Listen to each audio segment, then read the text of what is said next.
Bowers Game Corner presents Gen Con Video Bonanza 2014.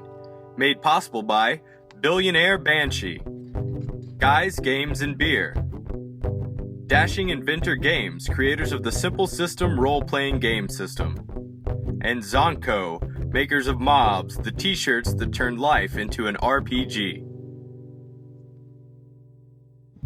Ahoy there, YouTube! We're back again today with more of our Gen Con Bonanza Blowout. And I am very, very excited because right now we're going to learn about one of the darlings of Gen Con 2014, and that is King of New York. And we're with Matt from Yellow. Hey. How's it going? What's King of New York? What's it all about? King of New York, it's obviously is the sequel, the follow-up to Richard Garfield's King of Tokyo.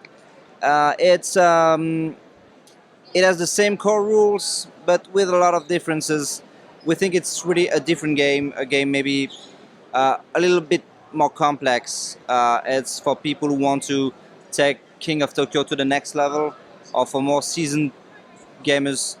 But it's still quite a family game. I'll explain it to you. At first, I want to tell you what is the same as in King of Tokyo, okay? Because, as I said, it's the same core rules. So it's still a game about monsters who are trying to rampage a city and who are trying to be the king of this city. There is still this King of the Hill system that makes the monster in Manhattan. Manhattan is the new Tokyo. So the monster in Manhattan, the green space here, is attacked by all the other monsters, but he also attacked them all at the same time. You still get to roll 6 dice 3 times at your turn, okay? And on those dice, you still have the claws to attack, the heart to heal, and the little bolts to get energy. The energy still allows you to buy cards. You take little cubes like this for each energy dice you roll, and at the end of your turn, you can buy power cards by spending those cubes. Okay, that's just the same. Now, what's different? Obviously, the board is different, right? On the board, there are now 5 districts. Manhattan, the Bronx, the Queens, Brooklyn, and Staten Island. Okay, so your monster will never be off the board again unless you have been eliminated. Okay, you will always be somewhere in New York. As I said, Manhattan is the new Tokyo. So at the end of your turn, if it's empty, you have to go there. Even if at the beginning of the game, if you didn't roll for any close, you go there, okay? Once you're there and you get attacked, you can retreat, leave, and go to any other district. If you're not in Tokyo, in Manhattan, sorry, and someone already is, let's take another monster here. At the end of your turn, just before you get a chance to buy a card, you can move. You can move to any of the other districts of your choice. The only limitation is that there can never be more than 2 monsters in the same district. Okay? Pretty simple. Now, on the board, at the beginning of the game, you place 3 stacks of 3 building tiles each. Okay? Those buildings are those that you can destroy during the game. That's also a new feature in King of New York. So let's say I'm Mantis and I'm in the Bronx. There are 3 buildings available for destruction, and to destroy them I need destruction symbols on my die. So with 1 destruction symbol, I could destroy this one because it's worth 1. It has a value of 1.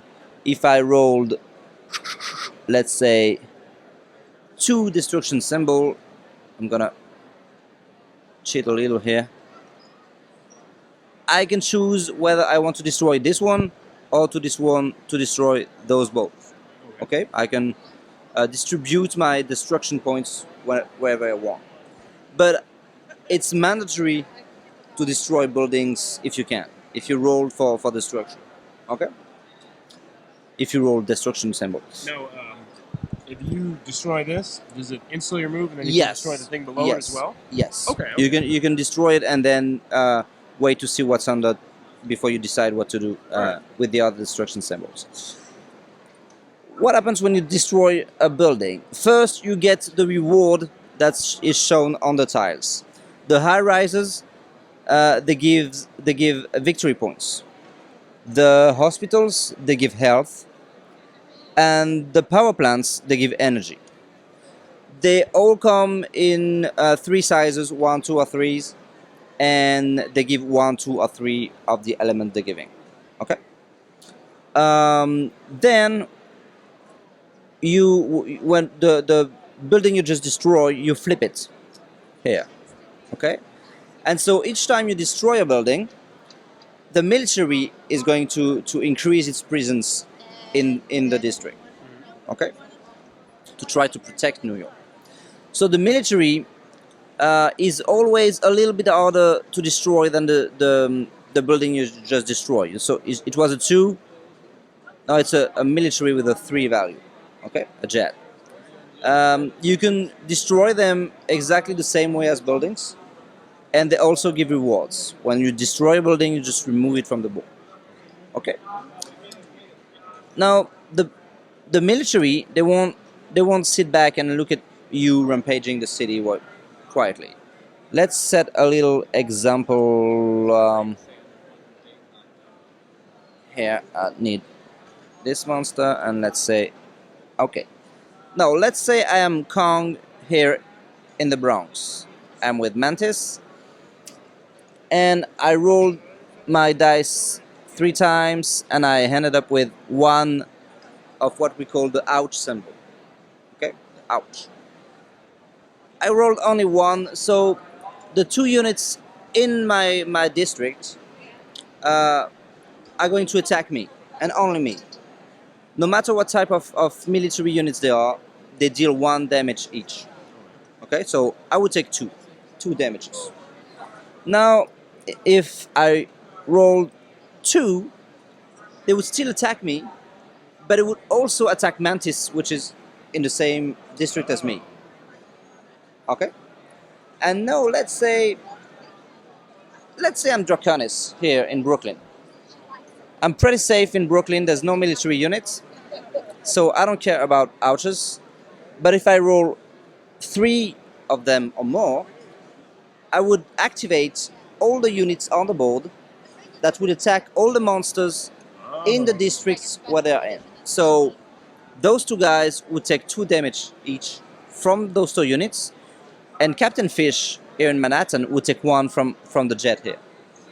So that's a new way to deal damage to other monsters all across the board. So you were never safe. Never.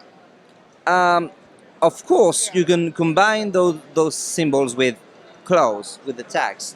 So if I roll this, I would deal 1 damage from the military unit to Captain Fish and 1 with the claw, so it would be 2. Okay. Another new features in King of New York are the goal cards. So the first one, let's look at this one, the Statue of Liberty one. Each time you roll 3 ouches, you help the military defend the city. So you become like the protector of New York, and the Statue of Liberty comes to help you. Okay.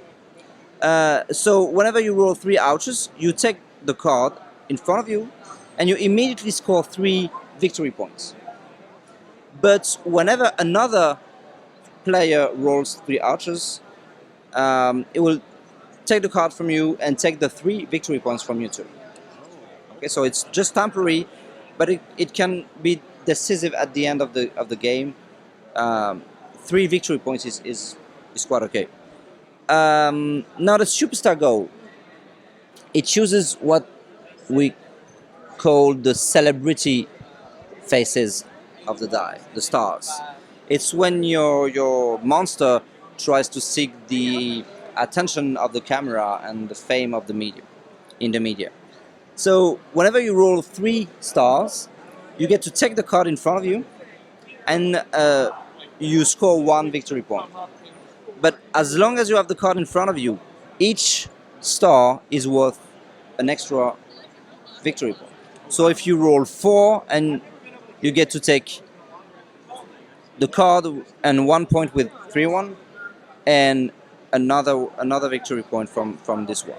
So But like this, scoring mechanism from the original one? yes, and but what I like about this is that there's more competition, because if nobody steals the card from you before the beginning of your next turn, and you roll 4 stars again, that's 4 victory points, because you don't have to steal the card with the 3 stars again. So you don't want the same player to stay the superstar too long. Okay. Yep. No, obviously there's a lot of new power cards. There's 64 new power cards that can be bought during the game. Some of them, let me find you one, are cheaper to yes. For example, Columbia University, it's cheaper to buy if you are in Manhattan, because, well, obviously Columbia University is in Manhattan. One that I love is, let me find it, Drink the Hudson. It's actually, it's really expensive, but it's a bit less expensive if you are near the Hudson, so in Manhattan, Brooklyn, or Staten Island. So this also influence your choices on where you want to go in the board. You guys are single-handedly teaching a lot of people geography right now. So how many players does it play? Average time length, all that good stuff? Sorry? Time length, player count, all that stuff? It's almost like King of Tokyo. It's 2 to 6 Okay. players. It's a little longer, but not that much. Usually the games take longer to start, but they can end really quick, really quick. So it's about 40 minutes, and it's a little more complex. So while King of Tokyo was for 8 years old and up, here it's 10 and up. It's a nice little step. Yeah, but we all know that 6-year-old can play King of Tokyo if they're used to board games. So I guess 8 years old can play King of New York if they already know King of Tokyo, I guess. All right. And this is kind of out, but not really, right? Yeah, it's we airshipped a few boxes, a few hundred boxes to Gen Con, so people can have it here. Some people can have it here, not all of them. Sorry about that. And it's shipping right now. It should be available in about a month, so it's late September. Late September, so everyone is going to have this on their Christmas list if they don't already have it. And you guys are shipping, I'm assuming, a pretty good quantity of them over? Yes. Awesome. No shortages, hopefully. Well, hopefully, yes, there are shortages. Never mind. But, yeah, never mind. So, King of New York, coming from Yellow. It's coming out in September. It looks spectacular. Super jealous that I wasn't able to snatch up a copy of it. But if you have anyone who has it, you should try it out because it looks awesome. Anywho, if you're enjoying this awesome coverage, be sure to click on the subscribe button down below. As always, thanks for your time, YouTube. Bauer's Game Corner presents Gen Con Video Bonanza 2014. Made possible by Billionaire Banshee, Guys, Games, and Beer, Dashing Inventor Games, creators of the Simple System role-playing game system, and Zonko, makers of Mobs, the t-shirts that turned life into an RPG.